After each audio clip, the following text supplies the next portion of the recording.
இன்றைக்கி கருவேப்பிலை தோசை எப்படி பண்ணலான்னு பார்க்கலாம். ஃபஸ்ட்டு மிக்ஸி ஜாரில் காரத்துக்கு ஏற்ப மிளகு ஆட் பண்ணிக்கோங்க. காஞ்ச மிளகா பச்சை மிளகா எது இருந்தாலும் ஓகே.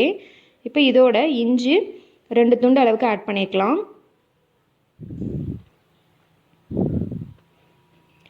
நெக்ஸ்ட்டு இதோட பூண்டு வந்து 2 பல் 3 பல் எடுத்துக்கோங்க. நெக்ஸ்ட்டு தேவையான அளவு 1 ஸ்பூன் அளவுக்கு நீங்கள் நான் சீரகம் ஆட் பண்ணியிருக்கேன். இது எல்லாத்தையும் சேர்த்து மிக்சியில் தண்ணி ஊற்றாமல் கொஞ்சம் கொரகொரப்பாக அரைச்சி எடுத்துக்க போகிறோம். பாருங்கள், இந்த மாதிரி இருந்தால் போதும். இதோட மிளகுத்தூள் ஆட் பண்ணி இதை தனியாக எடுத்து வச்சுக்கலாம். ஃபஸ்ட்டு இதோட கருவேப்பிலை நான் எங்கள் வீட்டில் ஃப்ரெஷ்ஷாக விளைஞ்ச செடியில் எடுத்த கருவேப்பிலை. இது நீங்கள் கடையில் வாங்கினீங்கன்னா நல்லா சுத்தமாக கழுவி யூஸ் பண்ணுங்கள். இப்போது இந்த கருவேப்பிலையை நம்ம எடுத்து அரைச்சி வச்சுருக்கோம் பார்த்தீங்களா, அதோட ஆட் பண்ணிக்கலாம். இன்றைக்கி நான் வந்து ஒரு 2 கைப்பிடி அளவுக்கு கருவேப்பிலை எடுத்திருப்பேன்.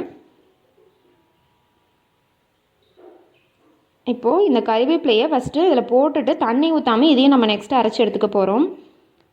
பார்த்திங்கன்னா இந்த மாதிரி ஒரு பதம் இருக்கும். இப்போ இந்த சமயத்தில் நம்ம என்ன பண்ணுறோன்னா தண்ணி ஊற்றி இந்த கருவேப்பிலையை அரைச்சி எடுத்துக்கலாம். பாருங்க, இன்றைக்கி நான் ஒரு 2 டம்ளர் அளவுக்கு தண்ணி ஊற்றுறேன். ஏன்னா ஆல்ரெடி மாவுலேயும் நம்ம தண்ணி ஊற்றி தான் வச்சுருக்கோம். ஸோ இதுக்கு கொஞ்சம் தேவையான அளவுக்கு தண்ணி ஊற்றி இப்போ பார்த்திங்கன்னா இந்த மாதிரி சட்னி மாதிரி உங்களுக்கு ரெடியாக இருக்கும். அவ்வளோதான். இப்போது இந்த அரைச்சி வச்சுருக்க இந்த இதுவை நம்ம தோசை மாவில் ஊற்றி நல்லா கரைச்சி எடுத்துக்கலாம். இதில் நீங்கள் புளி போட்டாலும் அதை அப்படியே சட்னியாக நீங்கள் அப்படியே வச்சு சாப்பிட்லாம், புளி போட்டு டேரெக்டாக. ஆனால் வந்துட்டு இன்றைக்கி நம்ம தோசை செய்கிறனால இதில் நான் புளி ஆட் பண்ணல. இப்போது நம்ம ஆல்ரெடி மாவில் உப்பு போட்டிருக்கோம். ஸோ இதுக்கு தகுந்த உப்பு மட்டும் போட்டு இதை நல்லா கரைச்சி எடுத்துக்கினா உங்களுக்கு இந்த மாதிரி கலரில் இருக்கும். உங்களுக்கு இன்னும் நீங்கள் ஃப்ளேவர் அதிகமாக வேணும் அப்படின்னா ஜாஸ்தியாக கறிவேப்பிலை சேர்த்திங்கன்னா இன்னும் கொஞ்சம் க்ரீனிஷாக உங்களுக்கு தோசை வரும். இப்போ இதுக்கு தேவையான உப்பு போட்டு நான் அரைச்சி எடுத்து வச்சுருக்கேன். அவ்வளோதான், ரெடி. இப்போ நம்ம தோசைக்கல் சூடானதும்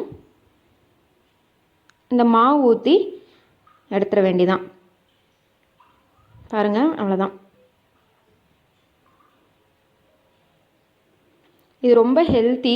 நீங்கள் கறிவேப்பிலை குழம்புலாம் போட்டோம் அப்படின்னா என்ன பண்ணுவோம்னா டேரெக்டாக எடுத்து வச்சுருவோம். நம்மளுக்கு அந்த சத்து உள்ளே இறங்குறதில்ல. இந்த மாதிரி தோசை மாதிரி இந்த மாதிரி செஞ்சு சாப்பிட்டோம்னா இதுக்கு ரொம்பவே டேஸ்ட்டு, அது இல்லாத ரொம்ப ஹெல்த்தியும் கூட.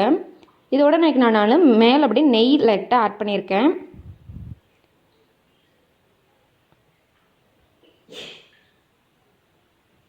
இப்போது இது திருப்பி போட்டு 2 பக்கம் வெந்தோடனையும் நம்ம எடுத்துக்கலாம்.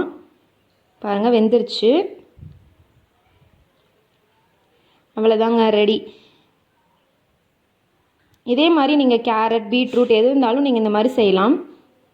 ரொம்பவே டேஸ்ட்டாக இருக்கும். இந்த தோசை நீங்கள் தேங்காய் சட்னி எந்த சட்னி கூட வேணாலும் சாப்பிட்லாம். செஞ்சு பார்த்துட்டு எப்படி இருந்ததுன்னு சொல்லுங்கள்.